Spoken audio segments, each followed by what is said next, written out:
Yesu ashimwe. Ndakugubiriye mu izina rya Yesu. Ni Mati Munezero, ikiganiro Bohoka. Uyu ni umunsi wa kabiri kuganira ku bantu bibungenze, uburyo ugomba kwitwara, ibyo ugomba gufungura, ibyo ubujije gufungura, ibintu byose turabiganira kuva ukibungenga ku kwezi umwana akimashika agishika mu nda gushika ku mezi 9. Yesu ashimwe. Ukirikirana iki kiganiro kugira ngo uzibaruke umwana Imana ishaka, umwana ufise kazoza keza karimo Imana, umwana uzogirira igihugu akamaro akakigirira n'amahanga yose. Yesu ashimwe. Reka duhere uburyo umuntu wibungenze yo kwitwara. Ndaguhamara mwene data ukurikirane iki kiganiro Bohoka kugira ngo wumve uburyo uzitwara igihe cyose uzaba wibungenze. Yesu ashimwe cyane. Icyambere kubaho ushima. Shuti mwene data, uko wowe ubayeho kose, uko ubuzima bwose wowe burimo ufise imbanyi, shima Imana, shima, gira ubuzima bwo kumva ushima. Bica bituma uwo mwana wagiye mu nda avuka ari umwana umeze neza, ari umwana usabana n'abandi, ari umwana aryoherwa. Yesu ashimwe. Nta n'umwe yifuza kuba kwibaruka umwana yamashavuye, umwana wamugwana, umwana wakwamatukana. Oya, hajya umwana wese arerwa atangura kubaho ubuzima azoba makivuka agishika mu nda. Yesu ashimwe. Rero we mu mama ukimara kumenya ko wibungenze, ukimara kumva impinduka mu mubiri, baho shima. Yesu ashimwe. Ikindi no kubarira kwipimisha kwa muganga hakiri kare kandi kenshi. Yesu ashimwe. Nyarukira kwa muganga ukimenya ko ufise imbanyi, ugende wipimishe kandi ukurikize impanuro za muganga zose aguha, ukurikize ibyo muganga byose akubarira, ubikurikirane neza kandi ujyayo kenshi. Nabyo birafasha, bituma umwana akura neza, bigatuma umwana abaho mu buzima bumeze neza. Yesu ashimwe cyane. Ikindi ni ukuruhuka bihagije, ukirinda ibikorwa biruhisha. Nshuti mwene data, turi muri iyi si igoye, turi kurondera, ariko iyo ukimara kumera ko wibungenze, ugerageza kwirinda gukora imirimo iruhanya kugira ngo utavaho ugira avortement. Yes, ukabaho mu buzima wirinda, ugakora ariko ukirinda ibintu bikuruhisha, ibintu byotuma uterura ibintu biremereye, ibintu byotuma wunama rwose umwanya munini, ukirinda ibintu byotuma wiruhisha cyane. Ikindi ukagira isuku. Isuku ni nziza. Hari uri umumama wibungenze ugira isuku, ubyara n'umwana asa neza cyane, umwana afise isuku, kandi nawe bituma akura muri we afise isuku. Ibyo dukora dufise imbanyi bikurikirana umwana mu buzima azobamo. Yesu ashime. Ukirinda stress n'agahinda n'ibijya navuga byo gushima. Niba umuntu aje gutera ama stress nibiki, agutera imibabaro, ca wibuka ko Imana yabashije kuguha kwibungenga.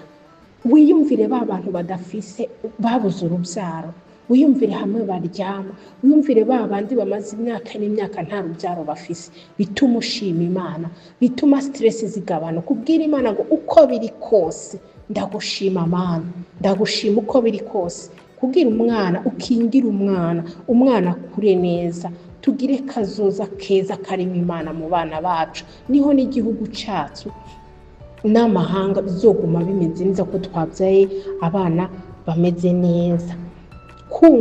Ikindi kumva ukunze umwana wibungenze muri wowe, ukumva ukunze umwana ari mu nda yawe, ukumva uramuryoherewe, ukumva uri fier y'iyo nda ufise.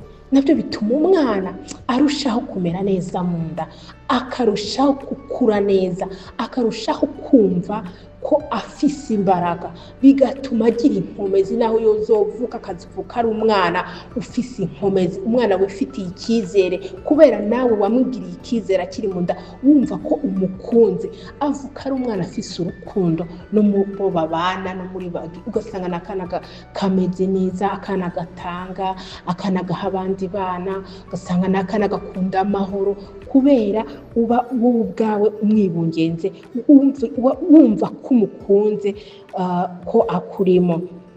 Ikindi ni uguhanura, ni ukuganiriza umwana ari mu nda. Ni ukuri hari abantu batabikora, kandi umwana ari mu nda uramuganiriza. Yesu ashimwe cyane, uramuganiriza ukamuririmbira. Iyo inda imaze kugera nko mu mezi, tuzobivuga nabyo, amaze kumera nk'ukuraho gato, uramuganiriza ukamuririmbira kantike, ugafata kantike ukaririmbira umwana wawe, ukamuririmbira ukamuganiriza. Mu gatondo ukamubwira ati waramutse gute, ukora kundi ukamubwira ati waramutse gute sheri, umeze gute. Umwana arabyumva, hari mu nda arabyumva, ukamuririmbira amakantike, ukamuririmbira indirimbo nziza, ukamuganiriza. Ibi bihugu birimo abantu baciye ubwenge cyane, baraje systeme y'uburyo umwana batangura no kumusomera ijambo ry'Imana akiri mu nda.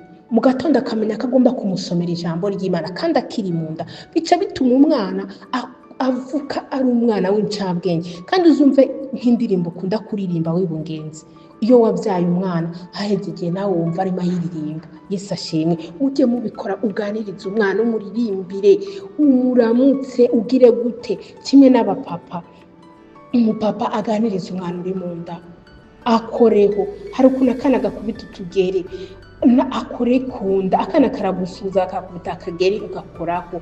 Umupapa umuganiriza umwana ari mu nda, umusome yumve ko ari kumwe na papa. Yesu ashimwe cyane. Bica bituma umwana abandanya kumera neza, abandanya gukura, kuzovuka ari umwana w'ibyishimo cyane, umwana aryoherwa. Nko kuba mama kujya umwana batanguye gutera nk'umugeri ukibyuka, atsika abana batera imigeri cyane mu gatondo saa 11 kumva aragukanguye akufite imigeri. Nshatse nguha nk'urugero, ucukora mu nda ukamubwira ati sheri, ukamubwira ati kibondo ndakumva, waramutse neza, umeze neza, Imana ndashimye, Imana yakumpaye ikibondo cyane, ukamubwira utujambo twiza.